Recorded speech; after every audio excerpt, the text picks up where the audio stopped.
Leaders have the unique responsibility of achieving preferred outcomes.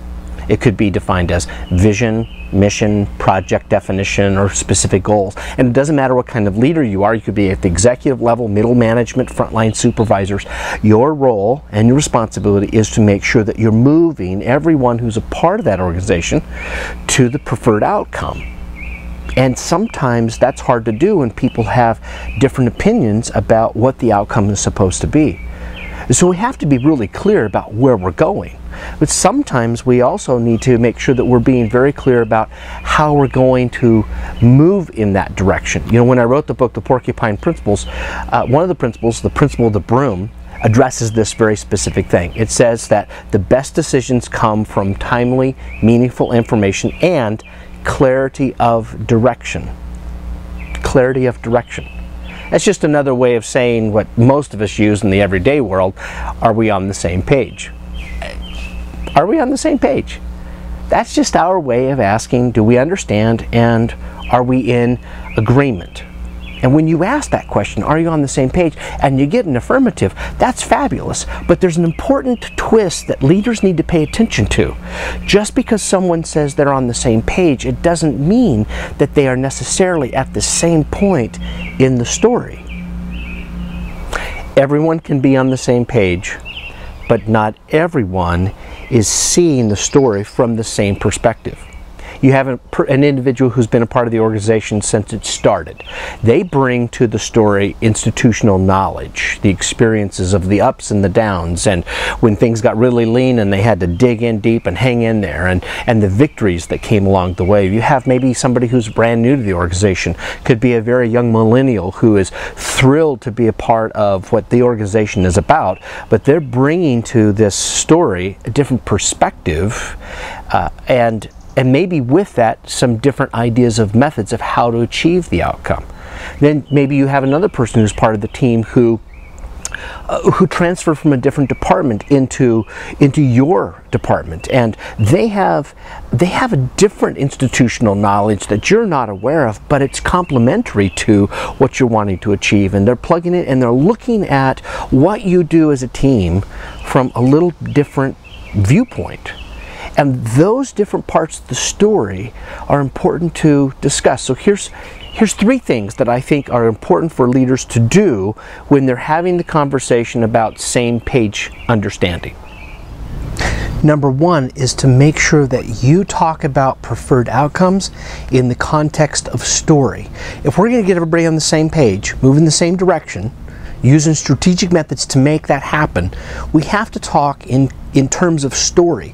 You know, goals and vision and mission, those are all wonderful things, but oftentimes they're caught up in numbers and certain objectives, but they're not connected to things that move us personally, dare I say even emotionally. And what you want to do is to make sure that everybody has a connection to what that outcome can be, and even the methodology and how we get there. So for example, you have some quarterly goals that you want to reach. They might be tied into some financial outcomes, some revenue goals, or maybe some sales goals. Those are all great, but what you want to do is to make sure that you take those numbers and maybe just take one number out of the equation and help people understand that it represents a person, an individual who benefits from either your services or your products, the story of their life because of the work that you have done. And when you tell it in a story sense, people begin to gravitate towards it and they invest themselves in it. Number two is make sure that you create an environment where it's okay for people to share their part of the story, their perspective. I think that we build stronger teams and we get to moving better towards the outcomes when we have an appreciation for each other. And so it's important to get some of those folks who've been around a while to share their story. What was it like when they first got started? How they overcame some of the obstacles along the way. Let them talk about some of the victories. Get them talking about the positives and how they overcame. Let some of the younger team members, the newer team members, talk about why they wanted to be a part of this team and why the goals are important to them. Get that conversation going. Now be prepared. Everyone's going to introduce in their story preferences for methodologies and style, and that's all right. That needs to be brought out in the context of a story that's coming together. And the third thing, and I believe it's the most important and the most valuable tool that we have in getting everybody on the same page. Here it is. Have everyone who's a part of the team write the story. I know, I can see from the look in your face, it's homework. But I think it really helps to shape better perspective and actually create new expressions of our story. And here's what I want them to write.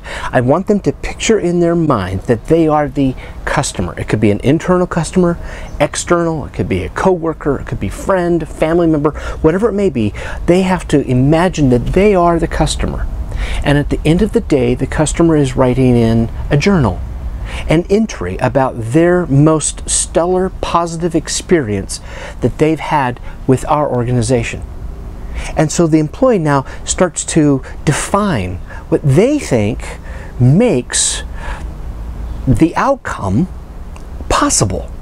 And what are the little nuances, the little extra things that would really make a customer go, wow, that they would want to write it in their journal. And that written assignment only has to be a paragraph or 2 paragraphs, no more than a page long, of a person's perspective of how the story is best told.